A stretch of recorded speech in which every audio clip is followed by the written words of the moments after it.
So for one more time on the campaign trail, I'd like to welcome my friend and our governor, Tim Walz.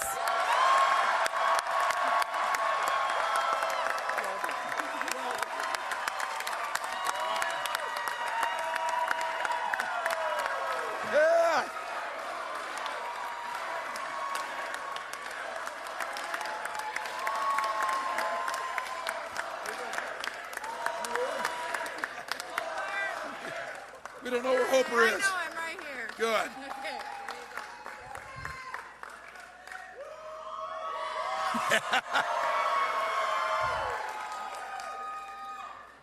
Well, Minnesota, democracy is live and well in this state. Well done.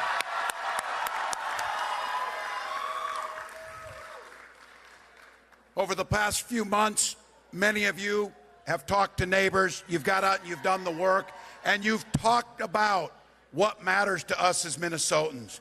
You talked about the idea that we use and say, one Minnesota. It means everyone is valued. Everyone matters. So tonight we've chosen democracy. We've chosen to trust women. We've chosen to invest in our children. We've chosen to address climate change. And we've made it loud and clear, as long as this administration is in this office, this is a union state.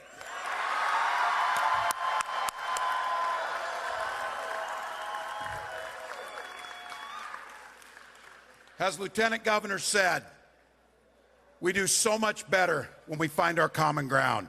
We know that there's been a lot of division. We know these last few years have been challenging. They've been challenging on COVID. They've been challenging in our political discourse. But Minnesotans made a conscious choice tonight to choose a positive future, to choose one where our better days lie ahead, to choose one that rejects the negative, divisive politics and chooses the whole path of each and every one of us to be the best we possibly can. None of us do this alone. None of us live in communities on an island. None of us do it by ourselves. And I'm going to be the first to tell you, on this journey and the privilege of serving your governor, I'm just glad I have been surrounded by incredible partners. First of all, Minnesota's incredible First Lady Gwen Walz and my wife.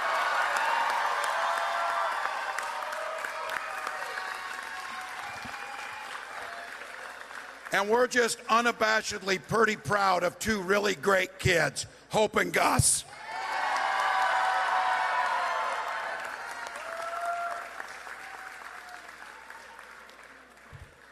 Now, some of you have heard me say this.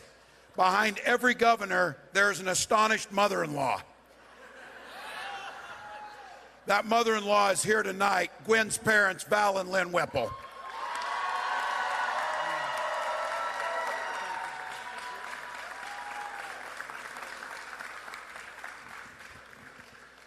And I've got a pretty special treat, someone pretty obviously important in my life. When I was a teenager and my little brother was 8, my dad died of cancer. My mom, Darlene, was a stay-at-home mom. She was left with a mountain of medical bills and not much else, other than a fierce love of her family and a fierce desire to pick herself up and make things work. So if you would do me a pleasure, please welcome my mom, Darlene Walz.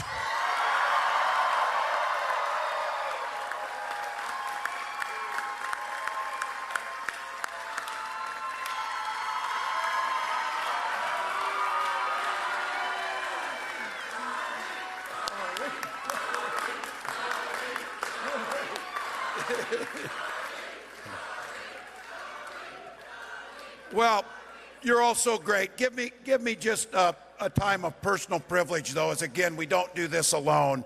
As you can see up here, this family is strong. Gwen has 3 sisters. I've got an incredible sister-in-law. We've got all of these nieces and nephews up here. Please give a thanks to these folks who have been with us every step of the way.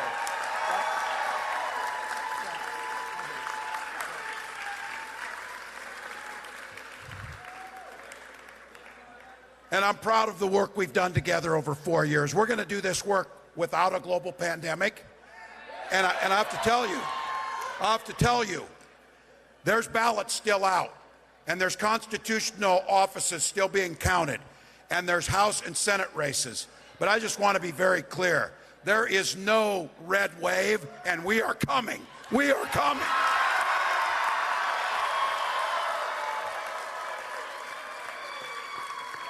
So a huge thank you, first and foremost, to my Chief of Staff, Chris Schmitter, and his wife, Erin.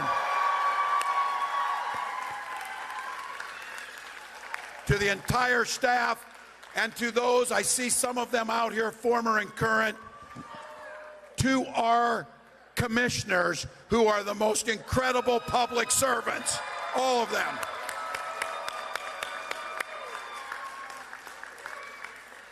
And she's around here somewhere, never in the forefront, never taking credit, just simply doing the work for the last 2 years. Our campaign manager, Nicole Johnson.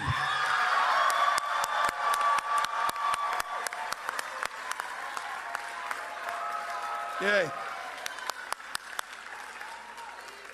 There's a whole team of folks that made this happen, and we'll get together to thank them.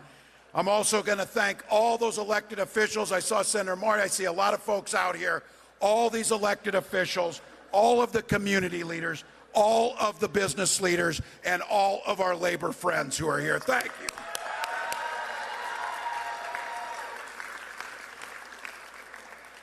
And two special ones for all of this. To each and every one of you who are here, who did the work, who believed in Minnesota. Ken Martin, our great party chair, Think about this. Since Ken Martin has been DFL party chair, we've never lost a statewide race, and we're not going to tonight. Let's go. But the energy is you.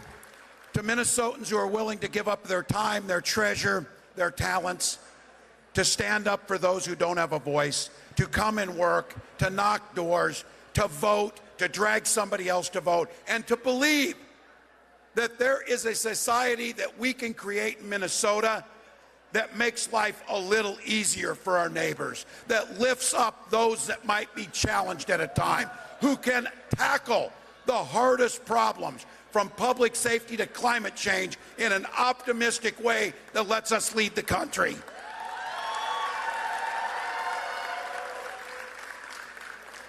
Now in America, when elections are over, the thing that separates us and the way we govern is we put aside the rhetoric and the heated discussions during the campaign, and we find common ground.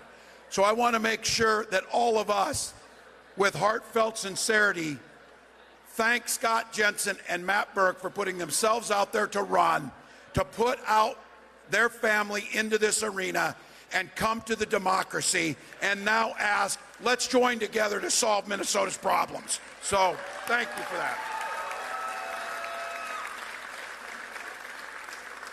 All right, we've got more people to come up here. We've got time to celebrate, but let's be very clear. Minnesotans have made it clear. They chose the hopeful future of one Minnesota, where we invest in our children, where we defend the rights of individuals, where we address climate change, where we make our community stronger, and where we welcome those seeking the comfort of Minnesota. They made that choice. Now, for the next 4 years, it's all of our job. Let's make it happen. Let's go, Minnesota!